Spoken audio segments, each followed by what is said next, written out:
নমস্কাৰ, আজি আছে 17 এপ্ৰিল। এই মুহূৰ্তত সন্ধিয়াৰ কেইবাটাও ব্ৰেকিং নিউজ আহি পৰিছে। দিব লৈছোঁ সন্ধিয়াৰ প্ৰথমটো ব্ৰেকিং নিউজ। উত্তপ্ত হৈ পৰিছে চিৰাঙৰ ভাৰত ভূটান সীমান্ত। চিৰাঙত উত্তপ্ত পৰিস্থিতিৰ মাজতে আৰক্ষীৰ গুলীচালনা। ৰুণিখাটা ফৰেষ্ট ৰেঞ্জ অফিচত তীব্ৰ উত্তেজনা। ফৰেষ্ট ৰেঞ্জ অফিচত ঘেৰাও কৰি তীব্ৰ প্ৰতিবাদ জনতাৰ। প্ৰতিবাদকাৰীয়ে জ্বলাই দিলে কেইবাখনো বাহন। বনাঞ্চলৰ ভূমি বেদখলৰ অভিযোগত আটক হৈছিল 15 গৰাকী ব্যক্তি। আটকাধীন অভিযুক্তক মুকলি দাবীত হঠাৎ উত্তপ্ত হৈ পৰে পৰিস্থিতি। আগবঢ়াইছোঁ ইয়াৰ পাছৰ খবৰ। অসমৰ মাটিত বাবৰি মছজিদ বনাম বুলি ক'লে শেষ কৰি দিম, এই হুংকাৰ মুখ্যমন্ত্ৰী হিমন্ত বিশ্ব শৰ্মাৰ। অসমৰ মাটিত কোনেও নিৰ্মাণ কৰিব নোৱাৰিব বাবৰি মছজিদ। অসমৰ মাটিত ঔৰংগজেব শ্বাহজাহানৰ মছজিদো নহ'ব। অসমত কাৰোবাৰ সাহস আছে যদি কৈ চাওক, শেষ কৰি দিম, চিধা থানালৈ যাব লাগিব। এনেদৰে হুংকাৰ প্ৰদান কৰিছে মুখ্যমন্ত্ৰী হিমন্ত বিশ্ব শৰ্মাই। হুমায়ুন কবিৰে মমতা আশীৰ্বাদত পশ্চিমবংগত বাবৰি মছজিদ বনাইছে। মমতা বেনাৰ্জী কোলাত বহি খেলি আছে। এই ভূমিত কেৱল ৰাম মন্দিৰ কৃষ্ণ মন্দিৰ হ'ব, কিন্তু বাবৰি মছজিদ বনাব নোৱাৰিব। বাবৰি মছজিদ নিৰ্মাণ কৰিম বুলি ক'লেই জীৱন খাই পেলাম। বাংলাদেশী মিয়াই হিন্দু জীৱন শেষ কৰি পেলাব।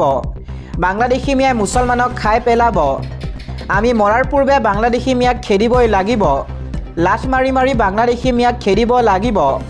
বাংলাদেশী মিয়াৰ বাবে হিন্দু ল'ৰা ছোৱালীৰ জীৱনো বিপদত পৰিছে। পৰৱৰ্তী খবৰ, আত্মসমৰ্পণ কৰক পৱন খেৰা, যিমানে পলাব কথা বিষম হ'ব। কংগ্ৰেছ নেতাক এইবাৰ কংগ্ৰেছ নেতা পৱন খেৰাক শেষ সকিয়নি মুখ্যমন্ত্ৰী হিমন্ত বিশ্ব শৰ্মাৰ। হিমন্ত বিশ্ব শৰ্মাই মন্তব্য কৰি কয়, যিমানে পলাই থাকিব কথা বিষম হ'ব। গুৱাহাটীলৈ আহি আত্মসমৰ্পণ কৰক পৱন খেৰাই। আইনৰ পৰা কোনো সাৰি যাব নোৱাৰে। ইমান দিনে আইনৰ আগত আত্মসমৰ্পণ কৰিব লাগিছিল। আন এটা খবৰ, যিকোনো মুহূৰ্তত গ্ৰেপ্তাৰ হ'ব পাৰে পৱন খেৰা। উচ্চতম ন্যায়ালয়ত মুখ থেকেচা পৱন খেৰা। পৱন খেৰা জামিন আবেদন নাকচ কৰিলে সৰ্বোচ্চ ন্যায়ালয়। ন্যায়ালয়ৰ ৰায়ক প্ৰত্যাহ্বান জনাইছিল পৱন খেৰাই। পৱন খেৰাক গ্ৰেপ্তাৰৰ সকলো বাধা আঁতৰিল অসম আৰক্ষীৰ। দিব লৈছোঁ আন এটা পলিটিকেল ব্ৰেকিং নিউজ। পশ্চিমবংগত মুখ্যমন্ত্ৰী ডক্টৰ হিমন্ত বিশ্ব শৰ্মাৰ গৰ্জন। পশ্চিমবংগত বাবৰি মছজিদ নহয়, হ'ব লাগে ৰাম আৰু কৃষ্ণৰ মন্দিৰ। বাবৰি মছজিদ নিৰ্মাণ কৰিবলৈ বংগক আৰু পৈতৃক সম্পত্তি নহয়। পশ্চিমবংগক আৰু পৈতৃক সম্পত্তি নহয়, এয়া ৰবীন্দ্ৰনাথ ঠাকুৰৰ দেশ। ৰবীন্দ্ৰনাথ ঠাকুৰৰ পবিত্ৰ ভূমিত বিদেশী আক্ৰমণকাৰী বাবৰৰ স্থান নাই। উত্তৰ প্ৰদেশত এতিয়া কোনোবাই বাবৰি মছজিদৰ কথা ক'বলৈ সাহস কৰিব নেকি? এই প্ৰশ্ন উত্থাপিত কৰে মুখ্যমন্ত্ৰী হিমন্ত বিশ্ব শৰ্মাই। অসমত সাম্প্ৰদায়িক মন্তব্য কৰিলে পোনছাটেই পঠোৱা হয় জেললৈ। অসমত বিজেপি চৰকাৰ থকাৰ বাবে কোনোবাই এনে মন্তব্য কৰিবলৈ সাহস নকৰে। বাংলাদেশী মুছলমানে হিন্দুৰ অস্তিত্ব নাইকিয়া কৰিবলৈ চলাইছে ষড়যন্ত্ৰ। হিন্দু সংস্কৃতি ৰক্ষাৰ বাবে প্ৰতিটো বাংলাদেশীক ভাৰতৰ পৰা খেদি পঠিয়াব লাগিব। পশ্চিমবংগৰ মাটিত থিয় হৈ বিৰোধীক তুলাধুনা মুখ্যমন্ত্ৰী হিমন্ত বিশ্ব শৰ্মাৰ। দিব লৈছোঁ আন এটা খবৰ, ভোট দিলেও ৰেহাই নাই, চৰকাৰী মাটিত থাকিলে সাজু হওক। আহি আছে বিজেপি চৰকাৰৰ মহা উচ্ছেদ অভিযান। বিজেপি চৰকাৰ আহিলেই হ'ব ভয়ংকৰ উচ্ছেদ। বেদখলকাৰীয়ে নাপাব ৰেহাই। বেদখলকাৰীৰ মাজত লাগিব হাহাকাৰ। অধিক কঠোৰ ৰূপত আহি আছে বিজেপি চৰকাৰ। ফলাফলৰ পাছতে চলিব প্ৰশাসনৰ বুলডোজাৰ। চৰৰ মাতব্বৰৰ পৰা মাটি কাঢ়ি আনি দিয়া হ'ব।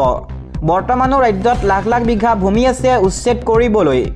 20ৰ পৰা 25 বছৰ পৰ্যন্ত লাগিব অসমৰ সকলো মাটি উদ্ধাৰ কৰিবলৈ। আগবঢ়াইছোঁ আন এটা খবৰ, পুত্ৰই সলনি কৰিছিল হিমন্ত বিশ্ব শৰ্মাৰ ৰাজনৈতিক জীৱন।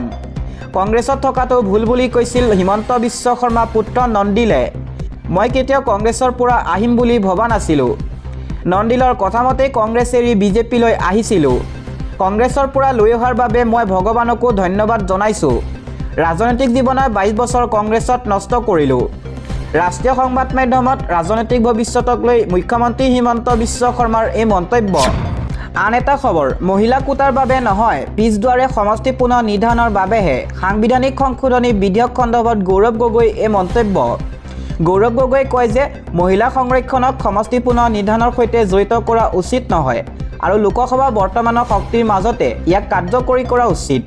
সংসদীয় নিৰ্বাচনত মহিলাৰ বাবে আসন সংৰক্ষণৰ আঁৰত দেশত সমষ্টি পুনৰ নিৰ্ধাৰণ প্ৰক্ৰিয়াটো সম্পন্ন কৰাৰ বাবে কেন্দ্ৰই মনস্থ কৰিছে। বৃহস্পতিবাৰে এই দাবী কৰে কংগ্ৰেছ সাংসদ গৌৰৱ গগৈয়ে। তেওঁ লগতে অভিযোগ কৰে যে কেন্দ্ৰই মহিলা সংৰক্ষণ কাৰ্যকৰী কৰাৰ বাবে বাধাৰ সৃষ্টি কৰিছে। লগতে কয় যে কংগ্ৰেছে সদায় ইয়াক সমৰ্থন কৰি আহিছে। আনহাতে মহিলা কোটাক সমষ্টি পুনৰ নিৰ্ধাৰণ প্ৰক্ৰিয়াৰ পৰা আঁতৰাই ৰাখিবলৈ আহ্বান জনায়। লোকসভাত ভাষণ প্ৰদান কৰি গৌৰৱ গগৈয়ে কয়, 3 বছৰৰ পূৰ্বে কেন্দ্ৰীয় গৃহমন্ত্ৰীয়ে আজি কেন্দ্ৰীয় আইন মন্ত্ৰীয়ে কোৱাৰ সুৰতে কৈছিল যে মহিলা সংৰক্ষণ এক ঐতিহাসিক ঘটনা, যিটো প্ৰথমবাৰৰ বাবে ঘটিবলৈ গৈ আছে। আমি কেতিয়াও ক্ষমা কৰিব তেতিয়াও এই কথা কৈছিলোঁ আৰু এতিয়াও কৈছোঁ যে কংগ্ৰেছে মহিলা সংৰক্ষণক সমৰ্থন কৰে, কিন্তু অনুগ্ৰহ কৰি মহিলা সংৰক্ষণ ব্যৱস্থাক চিধা-চিধি কৰি তোলক, যাতে গৃহীত হোৱাৰ লগে লগে ইয়াক কাৰ্যকৰী কৰা হয়। গৌৰৱ গগৈয়ে লগতে কয়, ইয়াক সমষ্টি পুনৰ নিৰ্ধাৰণৰ সৈতে জড়িত কৰা উচিত নহয় আৰু লোকসভা বৰ্তমানৰ শক্তিৰ মাজতে কাৰ্যকৰী কৰা উচিত নহয়। গৌৰৱ গগৈয়ে লগতে কয়, ইয়াক সমষ্টি পুনৰ নিৰ্ধাৰণৰ সৈতে জড়িত কৰা উচিত নহয় আৰু লোকসভাৰ বৰ্তমানৰ শক্তিৰ মাজতে কাৰ্যকৰী কৰা উচিত। মহিলা সংৰক্ষণক লৈ হেতালি নেখেলিব, এখন সৰল বিধেয়ক আনক। আমি এই বিধেয়কসমূহৰ বিৰোধিতা কৰিছোঁ। আপোনালোকে বাৰে বাৰে মহিলা সংৰক্ষণৰ বাবে বাধাৰ সৃষ্টি কৰি আছে। 2023 চনত যদি আপোনালোকে আমাৰ কথা শুনিলেহেঁতেন, তেন্তে 2024 চনত মহিলা সংৰক্ষণ কাৰ্যকৰী হ'লহেঁতেন। আমি আহ্বান জনাইছোঁ যে মহিলা সংৰক্ষণক সমষ্টি পুনৰ নিৰ্ধাৰণৰ সৈতে জড়িত কৰাটো উচিত নহয়। আপোনালোকে যদি তেনেকুৱা কৰে তেন্তে আমি নিশ্চিতভাৱে ইয়াক সমৰ্থন কৰিম। এই বিধেয়কখন মহিলা সংৰক্ষণৰ বাবে নহয়, কিন্তু ই পিছদৰেদি সমষ্টি পুনৰ নিৰ্ধাৰণৰ বাবেহে। এয়া আপোনালোকৰ উদ্দেশ্য প্ৰণোদিত কাৰ্য, তেওঁ লগতে কয়। আনহাতে সৰ্বভাৰতীয় মজলিছ ইত্তেহাদুল মুছলিমিনৰ চমুকৈ এমিমৰ মুৰব্বী আছাদুদ্দিন ঐছিয়েও সংবিধান 131 সংখ্যক সংশোধনী বিধেয়কখন উত্থাপন কৰা বিৰোধিতা কৰি ভাৰতীয় সংবিধানৰ মৌলিক গাঁথনি ফেডাৰেলিজম উলংঘা কৰা বুলি দৃঢ়তাৰে কয়। লোকসভাত ভাষণ দি তেওঁ কয়, কেন্দ্ৰীয় আইন মন্ত্ৰী অৰ্জুন মেঘৱালে উত্থাপন কৰা সাংবিধানিক সংশোধনী বিধেয়কখনৰ মূল লক্ষ্য হৈছে দক্ষিণ ভাৰতত শাসন কৰা আৰু ইয়াৰ উদ্দেশ্য হৈছে বিধায়িনী দলৰ পৰা OBCৰ প্ৰতিনিধিত্ব নোহোৱা কৰা। উল্লেখযোগ্য যে 2023 চনৰ নাৰী শক্তি বন্ধন অধিনিয়ম কাৰ্যকৰী কৰাৰ বাবে সংশোধনী বিধেয়ক বৃহস্পতিবাৰে লোকসভাত উত্থাপন কৰা হয়, কিন্তু বিৰোধীয়ে ধনী ভোটৰ পৰিৱৰ্তে 3খন বিধেয়ক উত্থাপন কৰা পদক্ষেপৰ বিৰুদ্ধে বিভাজনৰ হেঁচা প্ৰয়োগ কৰে।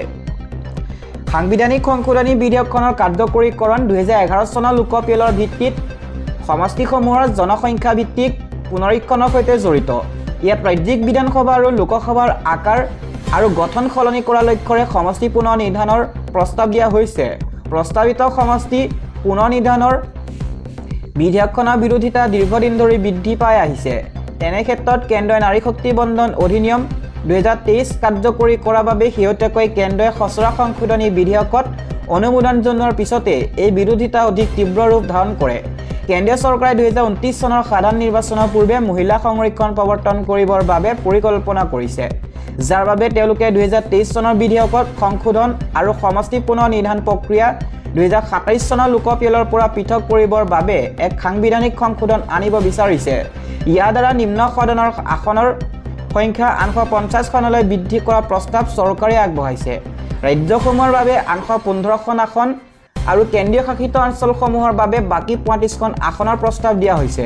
উল্লেখযোগ্য যে বৰ্তমান লোকসভাৰ আসন হৈছে 543খন আসন। আগবঢ়াইছোঁ আন এটা খবৰ, মাহত 20,000 টকা EMI দিব পাৰিব, তেন্তে HDFC বেংকে আপোনাক কিমান টকা লোন দিব? এখন সপোনৰ ঘৰ নিৰ্মাণ কৰা কিংবা সপোনৰ এখন ঘৰ ক্ৰয় কৰাৰ বাবে প্ৰত্যেকজন মধ্যবিত্তই হোম লোন বা গৃহ ঋণৰ ওপৰত ভৰসা কৰে, কাৰণ মুটাংক অৰ্থ এজন সাধাৰণ চাকৰিয়াল বা ক্ষুদ্ৰ ব্যৱসায়ীৰ হাতত একেলগে জমা নাথাকে। সেইকাৰণেই ভৰসাৰ স্থল হৈ পৰে হোম লোন। হোম লোনত মাহে মাহে নিৰ্দিষ্ট অংকৰ টকা EMI হিচাপে দি পৰিশোধ কৰাৰো সুবিধা থাকে। এই ধন পৰিশোধ কৰাৰ বাবে নিৰ্দিষ্ট ম্যাদো বাছি ল'ব পাৰে ঋণ গ্ৰহীতাই। ফলত এই সমস্ত সুবিধাৰ বাবে চাকৰিয়ালে সাধাৰণতে নিজৰ সপোনৰ ঘৰ কিনাৰ বাবে বা নিৰ্মাণ কৰিবৰ বাবে হোম লোন গ্ৰহণ কৰে আৰু EMI মাধ্যমেৰে সেয়া পৰিশোধ কৰি থাকে। বিগত কেইবা বছৰত দেখা গৈছে যে সম্পত্তিৰ চাহিদা দ্ৰুত হাৰত বাঢ়িছে। মানুহে ক্ৰমশ নিজৰ সপোনৰ ঘৰ ক্ৰয়ৰ পথতো আগুৱাইছে আৰু সেইকাৰণেই বাঢ়িছে ঘৰৰ দামো। কিন্তু ইয়াতেই প্ৰশ্ন হয়, কাৰোবাৰ যদি সংসাৰত খৰচসহ সমস্ত প্ৰয়োজনীয় খৰচ বচাই 20,000 টকা পৰ্যন্ত EMI দিয়াৰ সামৰ্থ্য থাকে, তেন্তে আপুনি HDFC বেংকৰ পৰা কিমান টকা হোম লোন হিচাপে ল'ব পাৰে?